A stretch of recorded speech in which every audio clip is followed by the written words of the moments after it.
Welcome to Financial Empowerment with Nick Abrams. I am your host, Nick Abrams. Today's show, we're going to talk about a very important topic, strategies for estate planning. We're going to talk about the importance of estate planning, why it's needed, and exactly what is estate planning. Statistics show that too many people, they work and don't plan for what happens if they become sick and can no longer make decisions for themselves, or they die and haven't designated what happens to their property. Don't understand the rules and regulations around that, and it can really be a burden to families. So many times I hear people talking about they have a death of a loved one and a family member, and everybody is scrambling trying to figure out where their papers are. Who gets the house? Do they have insurance policies? Who gets the other valuable information and materials? So we're going to touch on this topic, and I know today you're going to get some good information because we have an expert here to talk about estate planning, Mr. Phillip Thompson. Phil, thank you. Welcome Nick. to the show. Thank you. So Phil, tell our viewers a little bit about yourself personally, about your business and your background. Well, I'm from St. Louis, Missouri, graduate of Washington University School of Law. I was a JAG officer in the United States Marine Corps. I've worked in the government and private practice. Areas of practice are Native American law, which is a lot different from what we're going to talk about today, but I've done quite a bit of family law in my practice, and the topic that we're going to discuss today is extremely important, and I think that a lot of people need to understand and start planning for their these things that are going to occur and be sure that they're prepared. Now, Phil, in my role as a financial planner, we have people who come into the office all the time. And one of the first questions we always ask is, have you done your estate planning? Which means, do you have a will, trust, power of attorneys? We go through all the legal stuff. So we always get a couple answers. First answer is, yes, I have a will. So, well, okay, when's the last time? Who did the will? When's the last time you updated it?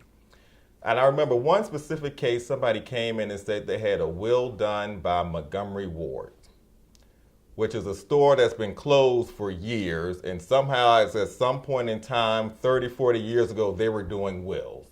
So let's first talk about what estate planning is, and then we'll go into the different details about what you should or should be doing. So Phil, for our viewers out there, what is estate planning? Well, estate planning is an analysis of what you have accumulated over a period of time in your life and ensuring that you take those assets and distribute them the way you want, or that you protect those assets for people in the next generation and even future generations. Now, complex estate planning, everybody's heard the term trust fund babies, where large trust assets are set aside for people to be paid out over a period of time. But for most people, estate planning is more limited and can be simpler than developing a complex trust that will distribute revenue over a long period of time. The first step for me in telling anyone to do estate planning is to get your documents together. Okay, so that old Montgomery, that scenario I got about with a client that had the will done back in 1970 something, is that maybe they should take another look at that? They definitely need to take another look at that. Things change. You should really try to look at changing your will. A will is a document that distributes your assets at death the way you wish to have those assets distributed. A large part of that deals with who your heirs are, who's going to be the trustee, or trustee of your kids if you have young kids and you put a Uniform Trust to Minors Act clause in your will. The other aspects of it are dealing with distribution of real estate and various things like that. So wills are very important, but what's the first step in this, Nick, is to get your documents together. People have documents spread all over the place. They die, and you know how many times I've heard where people have gone through people's houses trying to find deeds, and mortgage documents, banknotes. I've experienced with family members that same thing myself, trying to figure out, where everything is, what's under the mattress, and all of that good stuff. So there are ways that we can help prevent that. That's what you're saying. Well, the first simple way is a file cabinet. File these important documents away where someone can find them. One of the aspects we tell people is get a strong box or a safe deposit box. That's a good place to put your documents and put all your key documents and critical documents for not just for end of life, but any other emergency that might come up. But get a strong box of one that won't burn, that you can put your documents in. Have your key documents like your birth certificates, because that's a big thing when people die. You're trying to get all that information just to get them into the ground. So get your documents together. That's the first step. If I had to tell anybody to do anything on basic estate planning, just basic planning, get your documents together. All right, now Phil, we're going to be right back after this break, and we're going to dive in a little deeper with the wills, trust, power of attorney, and all that good stuff. So we'll be right back. Will do.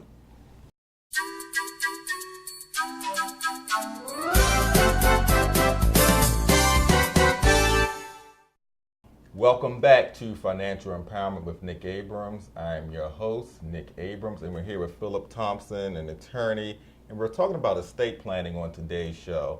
So before we closed out the first segment, Phil, we started talking about a couple things. One, getting your documents together, putting your documents in one place. So once you have your documents together, let's really get into this. I hear these terms, will, trust, I need to have a will, I need to have a trust. What is a will? What's a trust? What's the difference? A will is a document that you use to distribute your residual estate. In a will, you can set out who gets what. Okay. So then let's stop here. So that helps the debate, when somebody dies, somebody always says, well, mama wanted me to have this or daddy wanted me to have this. The will would help squash that debate. Yeah, if you die intestate, which means without a will, you go to the law of the state, whatever state you have, and they distribute your assets pursuant to how your estate is set out. If you're married, automatically everything's going to go to your wife. Okay. If you have kids, then it'll be distributed to your kids. But then it can get more complicated if you've got other aspects of that, because the law starts to look at, from a lot of times it'll go to your parents or to your brother, those sister, siblings, that type of. So the law has mechanisms in place to distribute property, but if you've got siblings or children, shall we say, and you want certain children to get certain aspects of certain things in your estate, then you want to have a will set out. Okay.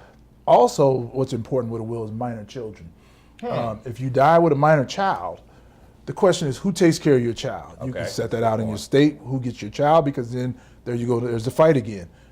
Two sets of grandparents, brothers and sisters. Child, who gets them on this day? More than likely, a lot of people have assets. They'll have a large sum of money from an insurance policy. Let's hope. Who takes care of that? All right. So in your will, you can, with Uniform Trust of Minors Act, you can set out a trust for your minor child to set up who controls that money, who gets your children, those aspects. So if you've got children, a will is extremely important, so you can make up your mind who's going to eventually, who will raise your child if something happened to you and your spouse. And then secondarily, the money aspect, how you want to distribute your money. Right, who gets the money. Will can also be used to distribute property. If you've got cars and different things, you want certain people to get, valuables, collectibles. Exactly. My mother has what we call a codicil to her will. A codicil is a document that you put all your say the smaller assets of things, like I want this picture to go to this grandchild. I want this ring to go to this cousin. You can set that out in your will. It's your assets, and you can you can distribute them the way you wish. You can disinherit people. Not a recommended thing, but you can if you. So you're not in your will. Certain states, I think it's Louisiana, you can't disinherit children. I think that's in Louisiana, but Louisiana runs off French civil law, not off English common law like the rest of the states. But for most states, you can disinherit children. You can. So that one child that just keeps on acting up, you can just say you're out. Well, I think I may have thrown that threat out a few times with my own children. So it's out there. The other thing is, the most complicated and largest piece of property for most people, besides maybe an insurance policy, a large insurance policy, is your home. Okay. And a lot of times when people die, their homes aren't paid off. Right. So when your home's not paid off, you can give the home to someone under the will or have it go to your children, but there's still that little problem with the mortgage. You got to pay for the house. And that leads into, how do you set up maybe a payment structure? Maybe you want to go a little bit more complicated to that, and that moves us into trust. Now, a trust is a relationship type circumstance where assets are given to a certain individual or group or even can be several different people, but assets are given to a group and they manage those assets for the benefit of that person. Really? So say you want to ensure that you've got children and you don't believe they can manage your real estate over a period of time, and you die and you've given a lot of money, and we've talked about this with both our families. Do you want to hand a child a $2 or $3 million at 21 years old? Probably not. Probably not. So that's where a trust can come in. A trust, you can set it up where the trustee is required to make certain payments at different periods of time and also manage those assets. Now, the good thing about a trust is that all states have laws that require the trustee to operate that trust for the benefit of the beneficiaries of the trust, and they're tied by law. In some cases, they have to, give some sort of bond or servage before they can become a trustee. But in other cases, they are assigned by law to operate that for the benefit, which is, when I hear that sometimes I laugh because of my other practice being Native American law. The United States is in a trust relationship with Native tribes, but they mismanage their assets all the time. So, wow. but if you or I as a trustee would do that, we might have a knock on our door. So it's a very important document, and one of the things we've talked about in just our discussions is the ability to take wealth and move it on. And one of the largest aspects, especially in the African American community, is people lose real estate. Right. And mom dies, dad dies, and the asset is out there. Nobody pays the mortgage, the assets goes out, or nobody pays the taxes, the asset goes. So you lose a lot of wealth over a period of time. Hold that thought, Phil. We're going to be right back and talk more about that generational wealth and transferring that wealth down.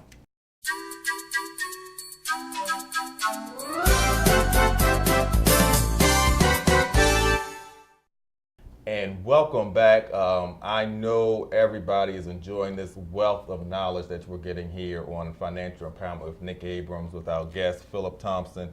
Before we closed out to go to break, we were talking about passing down that wealth. So we talked about a will, we talked about a trust, passing down wealth.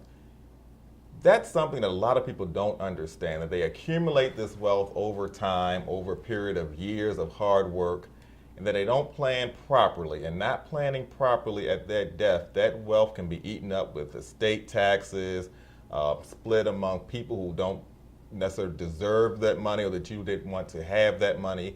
So talk more about how you pass down wealth using estate planning tools. Well, I'm a firm believer that with larger estates, a trust is a very good instrument to use, because again, when you hire a trustee is a person that probably is going to have a lot more business to claim than the people that he's serving as the beneficiary for. And again, they're duty bound to manage that trust, whether it's your investments.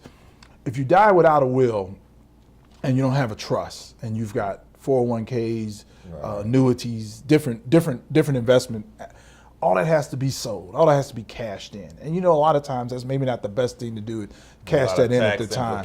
Tax implications. There's the long-term impact on that. With a trust, those assets can continue to be managed, and the benefits of those assets can still come to those individuals that you designate as a trustee. So again, for minor children, even your children, if your children are not steeped in what you do or what you've got invested, it could be a very tough circumstance for them to have all this information come on them at the time of your death. With a trustee can step in, manage those assets for their benefit. And you can have a revocable trust where the trust is revoked at a certain age. If I change my mind or something. Change your mind, Okay. different things. Right. It's so I'm not it, locked in if I do no, a trust. It's no, not no, set no. in It's not stone. locked in, but you can lock it in to ensure that you have that wealth to go to generational wealth. Okay. Where you can say my wealth is for my children and their heirs over a period of time, and this will be managed over a period of time for either institutionally as with large scale trust, or even if you have one person managing that person, something happens to that person, another person can be elected to step in and manage the trust. I want to switch gears, sort of talking about still trust, but how do you handle, and we get a lot of people coming to the office now with children with special needs. How do you handle that? Because the parent, they're providing now, but at some point the parent will transition on, and that child still needs to be provided for. How can you do that? That, again, that's another aspect that a trust can happen. When I talk about Uniform Trust and Minors Act, that's a codicil that goes in a lot of trusts that allows you to put a trustee for minors. But in some cases, kids that can't be what we call emancipated, which are children with severe disabilities, the trust can be set up to also take care of them over longer than 18, where a minors trust over a long period of time. Ensuring that there's funds there, ensuring that there's somebody to take care of this child, various aspects. So you can set that up, and it's very important that you do, because again, if you've got a child that has special needs, and you are going to allow that child to go out in the world, if something happens to you without that protection, then you kind of defeated the purpose of all the previous actions that you took while that child was alive. So it's you want to be looking forward down the line to be sure that this child will be taken care of if something happens to you. And one aspect of this is a big part of some states are life insurance. Now, life insurance is I'm not telling you, but life insurance is an instrument that provides a payment at a certain if a person dies, or even some cases disability payments. Right. That a lot of times can be the largest part of an asset of an estate. Right. And it's important for you to determine, because when you sign that life insurance policy, you sign as by law, or you're set out a certain person. Right. Well, the life insurance company, they don't care about the trust, the minors, whatever. They write a check, and they write a check to whomever that beneficiary is. Yeah. And again, we've got a situation where if you've got a substantial life insurance policy, do you want a 21-year-old kid to get a $2 million check? That's a good point there, Phil. So you need to start thinking about maybe folding that life insurance policy into a trust, and then have that money managed for that child over a period of time, where you can give him X amount of dollars over this time, X amount of dollars this time, or if he's at school, the trustee will pay for that. He has to come to the trustee and ask for money that he might need. So you're controlling everything from the grave. You're dead and gone, but you're still kind of controlling, making sure that 21-year-old doesn't go out and buy a Ferrari and travel all around the world, correct? It's your assets. It's not. You accumulated the assets. The 21-year-old didn't accumulate the assets. You're letting them partake of the asset. Exactly, and you're trying to protect them over a period of time to ensure that asset will be there. Again, this is wealth generation. This is how you have generational wealth distributed down the line. The Morgans and the Rockefellers and with the Kennedys, we always talk about these people in their trust funds. Right. That's how that wealth continues to grow and go down the line. You don't cash it in, you manage it, and you use it, so that this person can be taken care of and their kids can be taken care of, because they can build up on the trust. Right. Your kids can also take their assets and put them into the trust and have them managed, and it's a family trust. It just keeps going down the line. Even you and your family. You and your family can set up a trust and manage assets through that trust and take care of children and people as they come down the line, provide for educational funds and that kind of stuff. So it's important. It's an important aspect that a lot of people don't take advantage of. But again, the first step in this process is to start getting your documents, put it all together. Figure out what you want. Figure out what you got. When my wife and I went through and started figuring out how much money would be there for these children if something happened to us today, We both blinked and said, "Whoa, Yeah. that's a large asset." And not just that, the real estate. We got real estate in different states. Are they ready to take care of that property and do those various things? No, they're not. They're not ready. And so, our generation, the new generation of kids, they're not. I look at my kids. They're not into what I'm into. Right. So, they haven't paid mortgages. They haven't paid taxes. They haven't paid insurance. These types of things, because they're just coming out, and then all of a sudden I'm going to land 40 years of my knowledge on their head. That's sort of what you're doing. And that's why you have a buffer there as a trustee to help them manage that asset. And you can revoke the trustee at 30. You figure by 30, they figure out what they're doing. Okay. You revoke the trust, have them pay out the assets at that period of time. So it gives them a buffer to try to figure this out. But it also protects your wealth. Okay. And that's you're not doing this now to see it all just go away in 2 years. Correct. With a good party in Vegas and various things. You're doing this so that people will have this wealth, that real estate, all these various aspects, and that's how people continue to grow. Even with stocks and bonds, you don't have to trade it. If you die right now and you don't have a will, the bonds, going to be probably traded in, sold, the stocks are going to be traded in. If you've got Microsoft stock, you want to keep that stock. That's true. You want that to pay out down the line. You want to pay out for your grandchildren. So Phil, we thank you so much for being a guest on the show. For our viewers out there who might not have the tools to do this on their own, they need to contact an attorney. How do they contact you or another attorney? How do they go about doing that? Well, you can always check with the bar, your local bar association, and see who's has a practice in this area. One of the things we're not allowed to do is say we're an expert. Okay. We're not experts, but we practice law in a certain area of law, Okay. and you can check that out. For me, if you've got questions, you can contact me at Phillip, THO, at Verizon.net. All right. And again, that's Phillip in the last three of my first name, THO, at Verizon.net. Phillip Thompson, thank you so much for being a Thank guest you, on the Nick. show. To our viewers out there, I hope you've gotten some great information you can take back to yourself, your family, your coworkers, your loved ones. This is Nick Abrams for Financial Empowerment with Nick Abrams. Thank you for watching. Take care.